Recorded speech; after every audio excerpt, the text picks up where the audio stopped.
Bagi mereka yang tidak dengar, Yohanes Pembaptis, sepupuku yang menyiapkan jalan untukku, sekarang mempertanyakan, apakah aku Mesias atau kita harus tetap menunggu?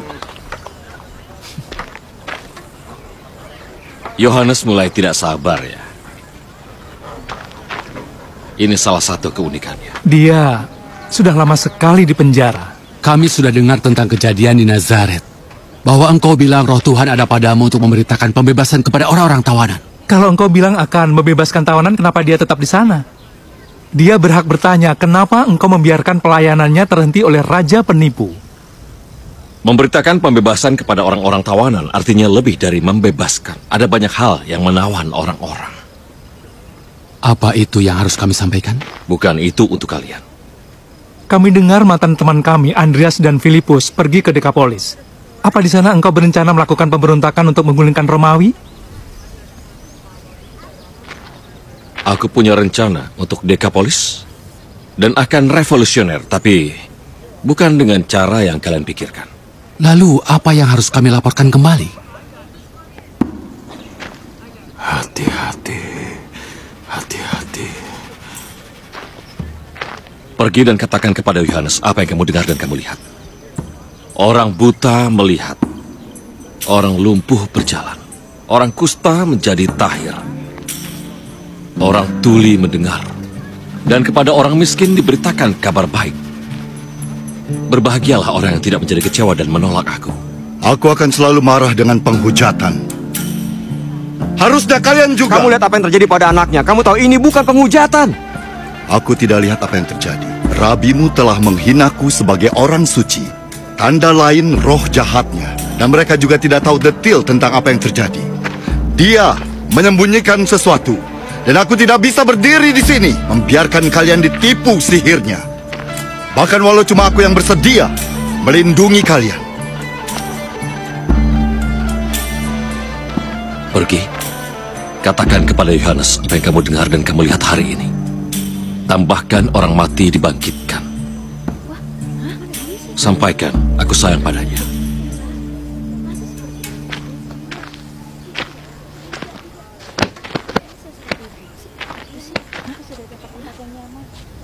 Apa jawabanku untuk murid pembaptis terdengar seperti teguran bagi kalian? Iya. Aku selalu bisa mengandalkanmu, Nathanael. Banyak dari kalian dibaptis Yohanes. Aku sendiri juga dibaptis olehnya. Kalian dengar betapa kuatnya dia. Betapa semangatnya dia percaya. Dan sekarang, dia juga bertanya-tanya. Saat kalian ke hutan untuk bertemu dengannya, apa kalian harap akan melihat bulu yang digoyangkan angin? Melihat pakaian halus seperti di istana raja? Atau untuk melihat nabi? Nabi. Benar. Dan aku berkata padamu, Yohanes adalah yang dikatakan oleh Yesaya dan Maleaki. Apa kata mereka, Yakobus? Lihat, aku menyuruh utusanku, supaya dia mempersiapkan jalan di hadapanku. Iya, aku berkata kepadamu. Di antara mereka yang dilahirkan oleh perempuan, tidak pernah tampil seorang yang lebih besar daripada Yohanes, dan bahkan dia bertanya-tanya. Penghujatan lainnya tentang kerasukan setan. Dan kamu sebut dia hebat. Dia sebut memuka agamamu, hamba Tuhanmu, ular beludak.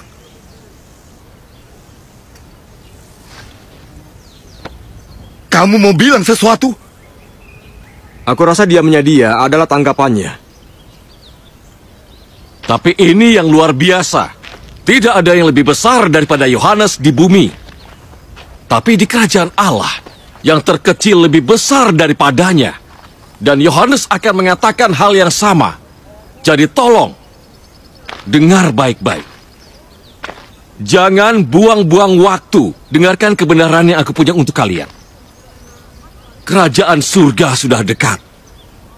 Tapi banyak orang di angkatan ini yang melewatkannya.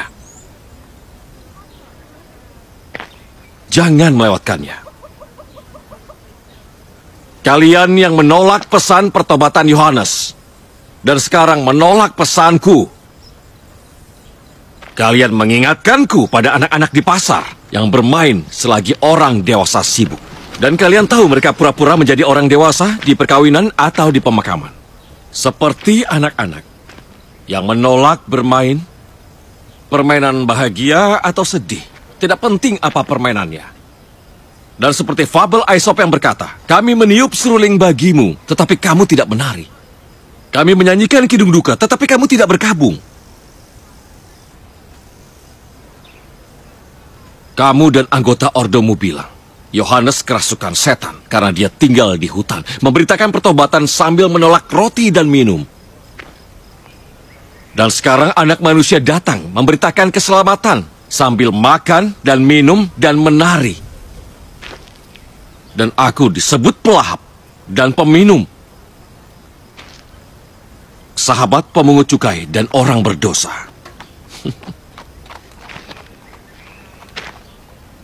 Tidak peduli apapun yang ada di depanmu, kamu akan menolaknya.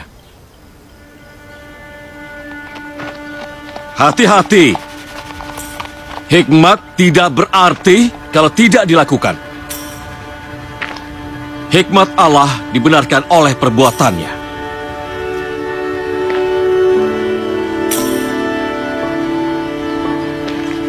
Kalian lihat yang terjadi pada orang-orang di sekitar kalian.